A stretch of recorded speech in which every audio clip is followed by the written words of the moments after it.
Hi, I'm Dave Howard. I'm president and CEO of Homes for Heroes and founder. I'm an entrepreneur, own multiple companies, the event group, ToMarket. But here today, I'm going to talk to you about the journey of building the first tiny home village in Canada. And I did this to support our veterans, to support those that stood on guard for us, that put themselves in harm's way so we could enjoy the freedoms that we have as Canadians. As I said, I've been involved in supporting our vets for the last 25 years. About 6 years ago, I started to learn about what was happening with veterans on the street. Senate put out a report claiming there was 5,000 veterans that are experiencing homelessness in Canada. Again, those that stood on guard for our country, put their lives on the line and came back and now are living in the street.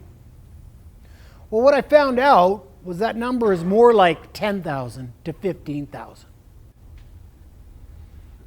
I told you the story about my grandfather and how I got into supporting those that stood on guard for us, our vets. He was a proud man. He wouldn't go to a food bank and he wouldn't go to a shelter because he believed they were for women and children. And that's the issue with the numbers that are being documented by our government. They're doing these counts in shelters.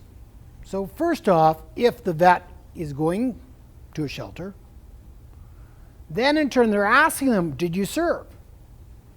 They're very proud individuals. So they're not saying they serve. They're not self-identifying. And another reason they're not self-identifying is there's this fear that the support they're currently getting, whatever level of that federal, provincial, municipal support, they'll lose. So we have vets that are couch surfing, they're living rough, they're living in the woods.